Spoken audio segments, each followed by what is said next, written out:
नमस्कार दोस्तों, मैं शिव कुमार आपका दोस्त आपका बहुत बहुत स्वागत करता हूं हमारे चैनल पर। तो आज हम आपको बताने जा रहे हैं 4 सितंबर 2021 को शनि प्रदोष व्रत के बारे में हम आपको बताने वाले हैं और साथ ही में शनि प्रदोष व्रत की महत्वपूर्ण कथा के बारे में हम आपको बताएंगे। साथ ही में शनि प्रदोष व्रत की पूजन विधि कैसे करनी है वो बताएंगे। तो चलिए शनि प्रदोष व्रत की महत्वपूर्ण कथा के बारे में जानेंगे। प्राचीन समय की बात है, एक नगर में एक सेठ जी अपने परिवार के साथ रहते थे। विवाह के काफ़ी समय बाद भी उनको संतान नहीं हुई। इस कारण सेठ जी बहुत ही दुखी रहते थे। घर में बच्चे की किलकारी सुनने के लिए वे व्याकुल थे। जैसे जैसे समय व्यतीत हो रहा था वैसे वैसे उनकी उम्र भी बढ़ रही थी। एक दिन सेठ जी और सेठानी जी ने तीर्थ यात्रा पर जाने का निर्णय लिया।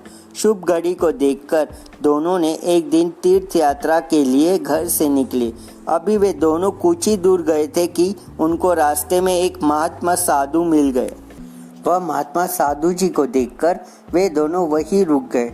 उन्होंने सोचा कि तीर्थ यात्रा पर जा रहे तो क्यों न महात्मा साधु जी के आशीष भी लेते चले। तब सेठ जी और सेठानी जी उस महात्मा साधु जी के पास जाकर श्रद्धा पूर्वक बैठ गए। उसी समय वे महात्मा साधु जी ध्यान मुद्रा में लीन थे।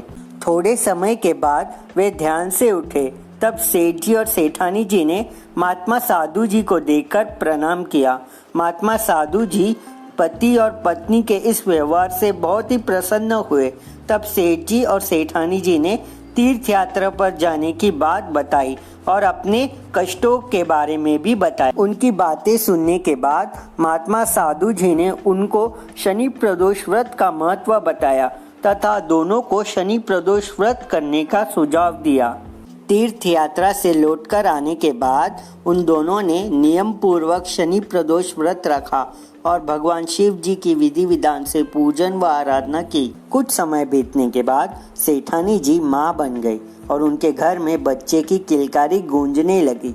इस प्रकार शनि प्रदोष व्रत के प्रभाव से उनको संतान की प्राप्ति हुई। शनि प्रदोष व्रत की पूजन विधि कैसे करनी है वो जानेंगे। शनि प्रदोष व्रत के दिन सुबह जल्दी उठकर स्नान करने के बाद निवृत्त होकर स्वच्छ कपड़ा पहनकर भगवान सूर्य देव को जल अर्पित करें। उसके बाद मंदिर या घर में ही जल, दूध, गंगा जल व पंचामृत का अभिषेक करते समय ओम नमः शिवाय मंत्र का जप करें।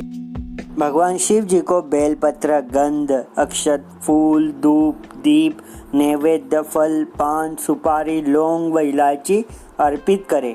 इसके बाद भगवान शिव चालीसा का पाठ भी करें। पूजन करें व आरती करें।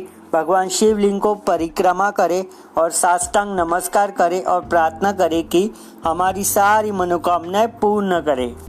शनि प्रदोष व्रत के दिन कम से कम एक माला भगवान शनि मंत्र का जप करना चाहिए। इस दिन पीपल के पेड़ को जल अर्पित करने से भगवान शनि देव प्रसन्न होते हैं। शनि प्रदोष व्रत के दिन शाम के समय काले कुत्ते को तेल से बनाई हुई मीठी रोटी खिलाने से आपकी सोई हुई किस्मत जाग जाती है। हमारा वीडियो अच्छा लगे तो लाइक और सब्सक्राइब जरूर कीजिएगा।